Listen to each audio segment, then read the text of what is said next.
दिल्ली में बढ़ते कोरोना के नए मामलों के बीच मरने वालों की संख्या लगातार बढ़ती जा रही है। सोमवार को 22 साल की एक लड़की की कोविड से मौत हो गई। बताया जा रहा है कि लड़की पहले से टीबी से ग्रस्त थी। राजधानी में इस साल मरने वालों की संख्या अब 4 हो चुकी है। दिल्ली में 1 जनवरी से अभी तक कोरोना के 436 मामलों की पुष्टि हुई है। इनमें से 357 मरीजों को अस्पताल से छुट्टी जरूर दी जा चुकी है।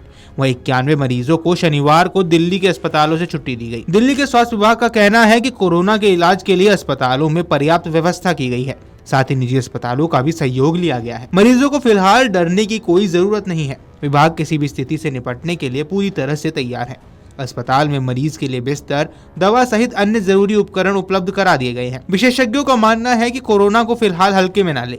यदि लक्षण दिखाई देते हैं तो सतर्कता बरतें। ऐसा करने से घर के बुजुर्ग और गंभीर मरीज सुरक्षित रह सकते हैं। डॉक्टर्स का कहना है कि कोरोना महामारी के बाद यह देखने में आया कि लोगों में छोटी मोटी बीमारियां लंबे समय तक चल रही हैं। खांसी, जुकाम, बुखार, सांस लेने में दिक्कत सहित हल्के लक्षण भी महीनों तक मरीजों को परेशान कर रहे हैं। डॉक्टरों की सलाह है कि यदि किसी में कोविड के लक्षण दिखाई देते हैं तो डॉक्टर से संपर्क करें, उचित इलाज कराएं और साथ ही कोविड नियमों का पालन करें। ऐसा करने से वे खुद भी सुरक्षित रहेंगे और समाज के दूसरे सदस्यों को भी सुरक्षित रख सकेंगे। डॉक्टर्स का मानना है कि यदि कोरोना के लक्षण दिखाई दे तो सतर्क हो जाएं। यदि आपकी इम्यूनिटी मजबूत है तब भी कोशिश करनी चाहिए कि घर में आइसोलेटेड रहें। ऐसा करने से घर के बुजुर्ग और बीमार लोग इसी के चपेट में आने से बच सकते हैं। कोरोना का नया वेरिएंट हल्का है, यह सामान्य लोगों पर असर नहीं करेगा, लेकिन उसके माध्यम से दूसरों को संक्रमित जरूर कर सकता है। विशेषज्ञों का मानना है कि सांस से जुड़ी बीमारी के मरीजों को कोविड से विशेष रूप से बचकर रहना चाहिए। मौजूदा समय में कोविड के मामले लगातार बढ़ रहे हैं।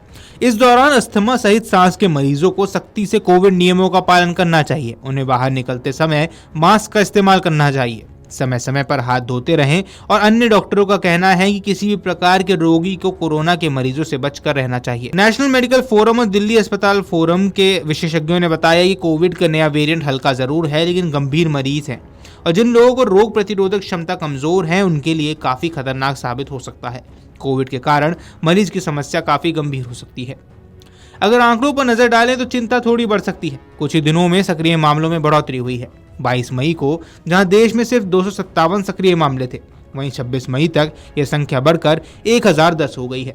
31 मई को ये 3395 के आंकड़े को छू गई थी और 1 जून को 3758 तक पहुंच गई, जबकि पिछले 24 घंटों के भीतर 203 नए मामले दर्ज किए गए हैं और 4 लोगों की मौत भी हो चुकी है।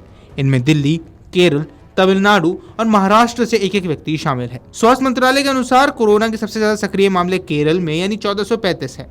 इसके बाद महाराष्ट्र 506, दिल्ली 583, गुजरात 338, कर्नाटक 234, पश्चिम बंगाल 205, तमिलनाडु 185 और उत्तर प्रदेश में 170 है। भारतीय आयुर्विज्ञान अनुसंधान परिषद यानी ICMR के महानिदेशक डॉक्टर राजीव बहल ने कहा कि पश्चिमी और दक्षिणी क्षेत्रों से नमूनों के जीनोम अनुक्रमण के संकेत मिलता है, जो कि मौजूदा वृद्धि ओमिक्रॉन के सब वेरिएंट से प्रेरित है, जो अब तक हल्के प्रकृति के प्रतीत हुए हैं। मई 2025 तक विश्व स्वास्थ्य संगठन यानी WHO ने LF.7 और NB.1.8 कोविड सब वेरिएंट को निगरानी में रखे जाने वाले वेरिएंट्स के रूप में बताया है। ये वही वेरिएंट्स हैं जो कथित तौर पर चीन और एशिया के कुछ हिस्सों में संक्रमण में बढ़ोतरी को बढ़ावा दे रहे हैं। नोएडा में कोरोना के कुल 14 मामले सामने आ चुके हैं। इलाके में कुल एक्टिव मामलों की तादाद 57 पहुंच चुकी है। उत्तर प्रदेश में कोरोना के सबसे ज्यादा मामले नोएडा में ही लगातार बढ़ रहे हैं। नोएडा में कोरोना मरीजों की संख्या बढ़ने से अब प्रशासन सख्ती कर रहा है। सभी मरीज होम आइसोलेशन पर हैं और 30 पुरुष और 27 महिलाएं कोरोना से संक्रमित पहले ही हो चुकी हैं।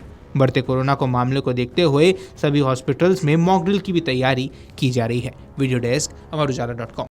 अगर आप ये वीडियो YouTube पर देख रहे हैं तो हमारे चैनल को सब्सक्राइब कर बेल आइकन दबाएं और Facebook पर देख रहे हैं तो हमारे पेज को लाइक करें।